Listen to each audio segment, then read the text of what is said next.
మా latest videos కోసం మా ఈ తెలుగు న్యూస్ ఛానల్ సబ్స్క్రైబ్ చేసి గంట సింబల్ యాక్టివేట్ చేసుకోండి. ఫ్రెండ్స్, ఒక తండ్రి తన 12 ఏళ్ల కూతురును శాశ్వతంగా కోల్పోతాడు.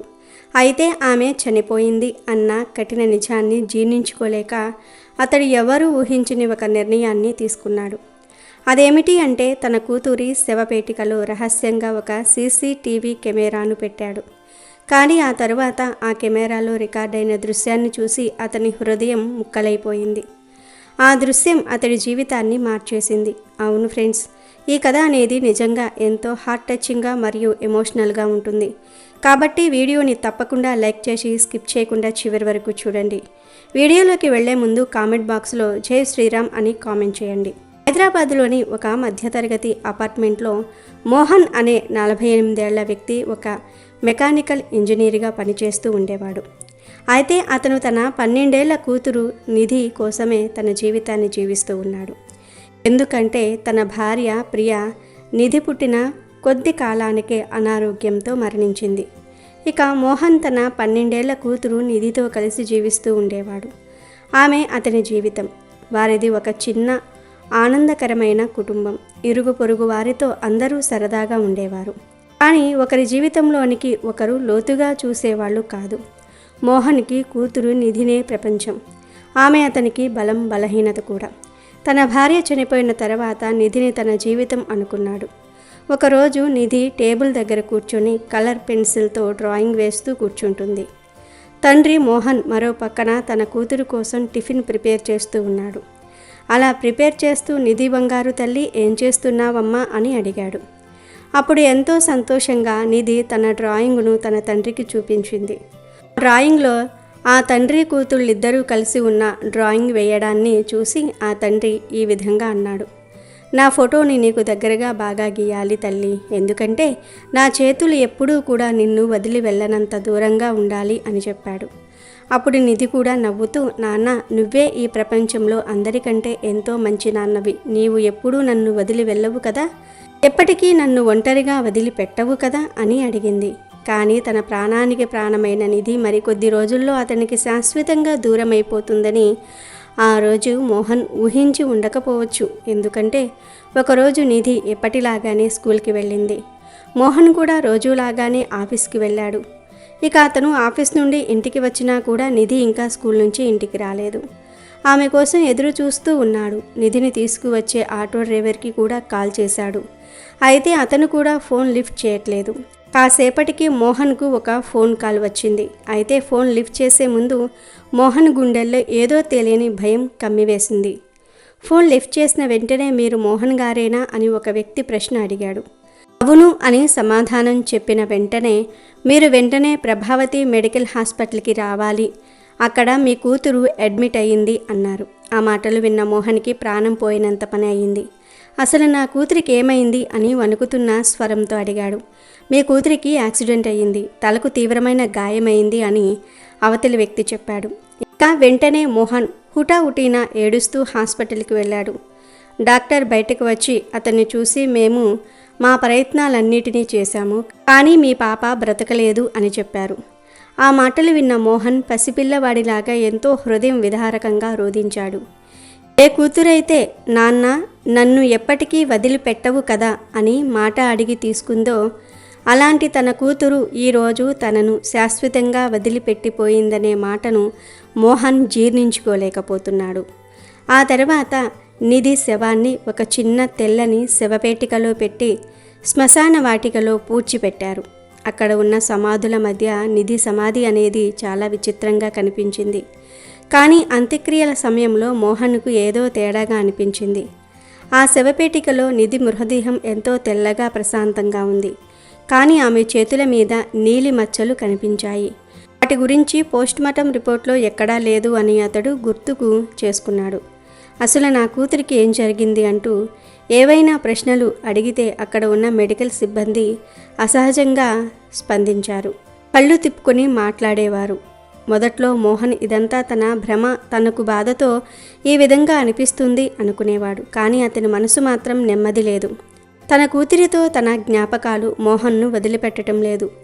తన పాప నిధినే జీవితంగా భావించిన మోహన్ ఆమె చనిపోవటంతో ఎంతగానో రోధిస్తాడు. తన కూతురిని కోల్పోయిన బాధలో అతను ఎవరితోనూ ఎక్కువగా మాట్లాడలేకపోతాడు. తనకి జీవితం మీద ఆశ నశించిపోతుంది. అంత్యక్రియల సమయంలో కూడా అక్కడ ఏర్పాటు చేసిన వారు చర్చించుకుంటూ నవ్వుకుంటున్న దృశ్యమే అతని కళ్ళ ముందు కనిపిస్తూ ఉంది. ఇలాంటి వాళ్ల కోసం మనం ఎక్కువ టైం వేస్ట్ చేయకూడదు అని వారిలో ఒకరు మాట్లాడుకుంటున్న మాటలు మోహన్ గుండెల్లో గుచ్చుకుంటూనే ఉన్నాయి. వీళ్ళు అలాంటి వాళ్ళు అంటే ఏమిటి? వీళ్ళ అర్థం. అందుకే మోహన్ ఆ రోజు నుండి నిధి సమాధి వద్దే ఎక్కువ సమయం గడుపుతూ ఉండేవాడు. అయితే ఒకరోజు రోజులానే సమాధి వద్దకు వెళ్ళినప్పుడు అక్కడ మోహన్ నిధి సమాధి మట్టిని ఎవరో తవ్వినట్లుగా గమనించాడు. దీంతో అతనికి అనుమానం కలిగింది. ఎవరైనా పిల్లలు వచ్చి ఇక్కడ ఆడారా లేదా కుక్కలు ఏమైనా తవ్వాయా అని డౌట్ కూడా వస్తూ ఉండేది. తన మనసుకు నమ్మకం కలిగించుకోలేక అసలు ఏం జరిగిందో తెలుసుకోవడానికి ఒక రాత్రంతా సమాధి దగ్గరే నిద్రించే ప్రయత్నం కూడా చేస్తాడు. కానీ వాచ్మెన్ ఇలా చేయకూడదు సార్, ఇలా చేస్తే మీ మీద కంప్లైంట్ ఇవ్వాల్సి వస్తుంది అని చెప్పటంతో అక్కడి నుంచి వెళ్ళిపోతాడు. అయితే అసలు ఏం జరుగుతుందో తెలుసుకోవాలి అనుకున్న మోహన్కు ఒక ఆలోచన వస్తుంది. ఏమిటి అంటే అతని ఇంజనీరింగ్ తెలివితేటలు ఉపయోగించి ఒక చిన్న సీసీటీవీ కెమెరాను తన కూతురు నిధి సమాధిలో అమరుస్తాడు. ఆ చిన్న సీక్రెట్ కెమెరా అమర్చి ఎవరన్నా తన కూతురు సమాధి దగ్గరకు వస్తున్నారా లేదా దీని వెనుక మరేదైనా రహస్యం ఉందో లేదో తెలుసుకోవాలని నిర్ణయించుకుంటాడు. నిధి ముందు రోజు కూడా తన తండ్రితో చెప్పిన మాటలే మోహన్కు గుర్తుకు వస్తూ ఉంటాయి. నాన్న, నన్ను ఎప్పటికీ మీరు వదిలిపెట్టరు కదా అని ఆమె చెప్పిన జ్ఞాపకాలు మోహన్ను ఏ క్షణం కూడా వదిలిపెట్టడం లేదు. అందుకే ఆమెను సమాధి చేసిన దగ్గర నుంచి కూడా ప్రతిరోజు రాత్రిపూట తన ల్యాప్టాప్లో ఆ సీసీటీవీ వీడియోని చూస్తూ ఉండేవాడు. ఒకరోజు పాటు ఎటువంటి మార్పులు లేకుండానే ఉన్నాయి. అయితే ఒకరోజు రాత్రి సీక్రెట్ కెమెరాలో రికార్డైన వీడియో చూసిన మోహన్ ఒక్కసారిగా షాక్ అయ్యాడు. ఆ రోజు రాత్రి దాదాపు 2:30 సమయంలో ఇద్దరు మాస్క్ వేసుకున్న వ్యక్తులు వచ్చారు. అందులో ఒకడు శ్మశానంలో పనిచేసే వ్యక్తిలాగా కనబడ్డాడు. కొద్దిసేపటికి సమాధి తవ్వటం మొదలుపెడుతూ ఉన్నాడు. ఇక ఆ దృశ్యాన్ని చూసిన మోహన్ రాత్రికి రాత్రి సమాధి వద్దకు పరుగు తీయటం మొదలుపెట్టాడు. ఏదైతే జరగకూడదని భయంగా తన కూతురి సమాధి వద్దకు వెళ్ళి చూశాడు. అతని భయమే నిజమైంది. నిధి సమాధిని ఎవరో తవ్వారు. ఎందుకంటే ఆమె సమాధి లోపల ఆమె శవం లేదు. మోహన్ భయంతో వణికిపోతూ చుట్టూ వెతుకుతూనే ఉన్నాడు. తన కూతురు మృతదేహం మాయమైపోతుందన్న నిజం అతని గుండెను ముక్కలు చేసింది. వెంటనే తనలో ధైర్యాన్ని పోగు చేసుకుని వెంటనే పోలీస్ స్టేషన్కి వెళ్ళి కంప్లైంట్ ఇచ్చాడు. అయితే అక్కడ పోలీస్ ఇతనికి మతిస్థిమితం లేని తండ్రి అని, ఇతనేదో కంగారు పడుతున్నాడని అతని కంప్లైంట్ను కొట్టిపాడేశాడు. అయితే అప్పుడే ఒక ఎస్ఐ వచ్చి, పెద్దాయనా, మీరు ఇంటికి వెళ్ళి నిద్రపోండి, లేదా ఏదైనా జంతువు అలా చేసిందేమో, మీరు ఎక్కువగా మిమ్మల్ని మీరు కంగారు పెట్టుకోకండి, రేపు ఉదయాన్నే వచ్చి చూస్తాము అని అతన్ని కంప్లైంట్ను పక్కన పెట్టేశాడు. కానీ మోహన్ దీనిని వదిలిపెట్టలేదు. తన సొంతంగా దర్యాప్తు మొదలుపెట్టాడు. శ్మశాన కార్మికులను ప్రశ్నించటం మొదలుపెట్టాడు. కొంతమంది అతనితో మాట్లాడడానికి సిద్ధంగా లేరు. అయితే వాచ్మెన్ సత్యంతో మాట్లాడినప్పుడు మోహన్కు అతను ఖచ్చితంగా ఏదో విషయాన్ని దాచిపెడుతున్నట్లుగా అనిపించింది. అతన్ని ఎంతసేపు మోహన్ ప్రశ్నించినా కూడా నాకేమీ తెలీదు సార్ అని చెప్తూనే ఉన్నాడు. మోహన్ అతన్ని ఒంటరిగా కలిసి, దయచేసి నిధి శరీరం ఎక్కడ ఉందో చెప్పు, నీకు ఎంత డబ్బు కావాలన్నా ఇస్తానని చెప్తాడు. అయితే సత్యం మొదట్లో భయంతో ఏ విషయాన్ని కూడా చెప్పడు. కానీ కొన్ని రోజులకు మోహన్ ముందుకు వచ్చి ఒక నిజాన్ని చెప్తాడు. సార్, ఇది మొదటిసారి కాదు. ఇక్కడ ఈ విధంగా చాలా శవాలు మాయమైపోతూ ఉంటాయి. మునుపటి నెలలో కూడా ఇంకో చిన్నారి, అలాగే ఒక వయసులో ఉన్న యువతి, ఒక వృద్ధురాలు, ఈ విధంగా మొత్తం 5 శవాలు అదృశ్యమయ్యాయి. అయినా కూడా ఎవరూ పట్టించుకోలేదు. మోహన్ కూడా పట్టించుకోకపోయి ఉంటే ఈ విషయం ఇప్పటికీ బయటికి వచ్చేదే కాదు. అయితే ఈ శవాల ట్రాఫికింగ్లో శ్మశానంలోని ఉద్యోగులతో పాటు కొంతమంది డాక్టర్లు, హాస్పిటల్ మేనేజ్మెంట్ కూడా కలిసి ఉన్నారని తెలుసుకున్నాడు. వీరంతా ఇదొక సీక్రెట్ దందాలాగా పనిచేస్తున్నారు. బయట ప్రపంచానికి తెలియకుండా చనిపోయిన వారి అవయవాలను ఎగుమతి కూడా చేస్తూ ఉంటారట. నిధి శరీరం కూడా ఇదే తరహాలో ఎక్కడికో అమ్మేసి ఉంటారని, ఇదంతా ఒక పెద్ద మాఫియా అని వాచ్మెన్ చెప్తాడు. హాస్పిటల్, మెడికల్ ల్యాబ్స్కి మృతదేహాలను తవ్వి అమ్ముకుంటూ ఉంటారు. ఆ శరీరాలను మలేషియా, చైనా, యుఏఈకి ఎగుమతి చేస్తూ ఉంటారు. కొన్ని ల్యాబ్స్లో అనధికారిక మెడికల్ టెస్ట్ల కోసం వాడుతూ ఉంటారు. ఆ శరీరాలు ఎక్కడికి పోయాయో ఎవరూ కూడా చెప్పలేని పరిస్థితి. ఇక సీసీటీవీ ఫుటేజ్ ఆధారాలు, సత్యం ఇచ్చిన సమాచారం, మరికొన్ని క్లూస్ సహా కొన్ని ల్యాబ్ వివరాలు, అనుమానాస్పద వ్యక్తుల పేర్లు కూడా ఉన్నాయి. ఇవన్నీ తాను నేరుగా కమిషనర్ ఆఫ్ పోలీస్ వద్దకు తీసుకుని వెళ్ళి చూపిస్తాడు. ఈ సాక్ష్యాలతో పోలీసులు ఒక ప్రత్యేక టాస్క్ ఫోర్స్ ఏర్పాటు చేసి ఆ ముఠాపై దాడి చేస్తారు. వారిలో కొంతమందిని అరెస్ట్ కూడా చేస్తారు. పోలీసులు కొన్ని హాస్పిటల్స్పై రైడ్ చేసి అక్కడ ఉన్న ఇల్లీగల్ మోసాలను బయటపెడతారు. అయితే నిధి శరీరం మాత్రం ఇంకా కనిపించలేదు. మోహన్ తన కూతురుని చివరిసారి చూసే అవకాశాన్ని కూడా కోల్పోయాడు. తన చేతులతోనే సమాధి కట్టిన కూడా ఇప్పుడు ఆ సమాధిలో ఆమె శరీరం మాత్రం లేదు. మోహన్ తన కూతురి సమాధి వద్దే నిలబడి చివరికి ఆమెకు మౌనాన్ని పాటిస్తాడు. అయితే చివరిగా ఆమెకు ఒక మాట ఇస్తాడు. నిధి, నీకు న్యాయం జరిగే వరకు నేను పోరాడుతాను తల్లి. నీలాంటి వారి కోసం తప్పకుండా పోరాటం చేస్తానమ్మా. నిన్ను కాపాడుకోలేనందుకు నన్ను క్షమించు తల్లి అని ఆమెకు క్షమాపణ చెప్పి మాట ఇస్తాడు. ఇక ఈ కేసు గురించి మీడియాలో కూడా రావటంతో ప్రజలందరూ కూడా నిధికి న్యాయం జరగాలని నిరసనలు చేయటం మొదలుపెట్టారు. ఈ కేసు విచారణ కోర్టు వరకు వెళ్ళింది. కోర్టు ముందు నిరసనకారులు పెద్ద పెద్ద ప్లే కార్డులు పట్టుకొని నినాదాలు చేశారు.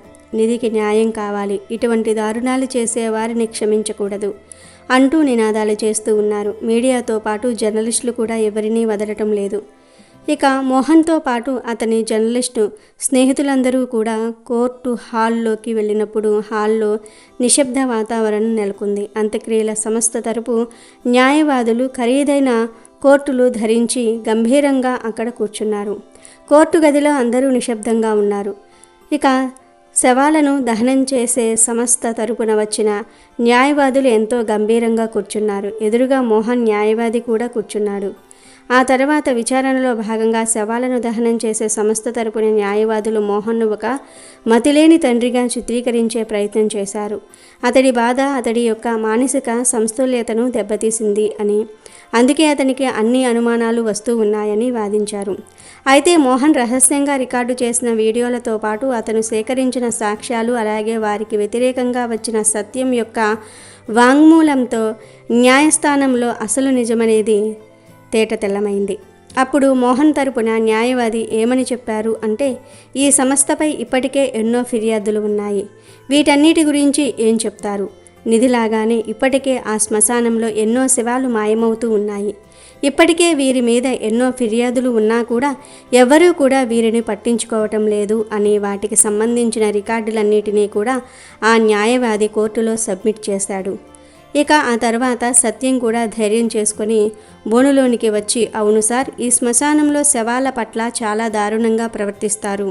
అలాగే శవాలను అక్రమంగా ట్రాఫింగ్ కూడా చేస్తూ ఉంటారు. విదేశాలకు, అలాగే కొన్ని రకాల మెడికల్ కాలేజీలకు, అలాగే కొన్ని రకాల ల్యాబుల్లో టెస్ట్ల కోసం కూడా అమ్మేసుకుంటూ ఉంటారు.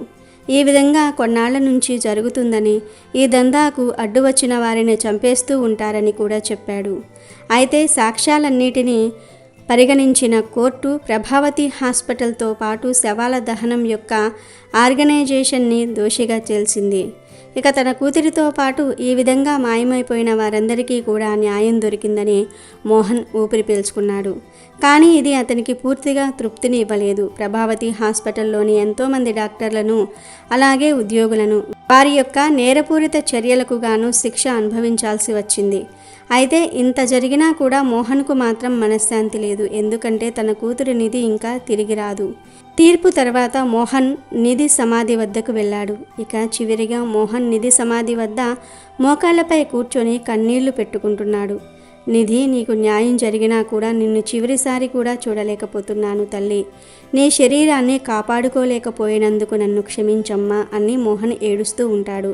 ఆ తర్వాత మోహన్ తన కూతురు పేరు మీద నిధి ఫౌండేషన్ను ప్రారంభించాడు. ఈ ఫౌండేషన్ ప్రమాదవశాత్తు చనిపోయిన వారి సంరక్షణతో పాటు శ్మశాన వాటికలో శవాల యొక్క వివక్ష నిర్లక్ష్యాన్ని అరికట్టడానికి పనిచేస్తూ ఉంటుంది. ఈ విధంగా మోహన్ తన కూతురి ఆత్మకు శాంతి కలిగించాడు. మరి నిధి ఆత్మకు శాంతి చేకూరాలని మీరు కూడా భగవంతుణ్ణి ప్రార్థిస్తూ ఈ వీడియోని తప్పకుండా లైక్ చేసి మీ అభిప్రాయాలని కామెంట్ రూపంలో తెలియజేయండి. వీడియో నచ్చితే లైక్ చేయండి, షేర్ చేయండి, బట్ సబ్స్క్రైబ్ చేసుకోవడం మర్చిపోవద్దు.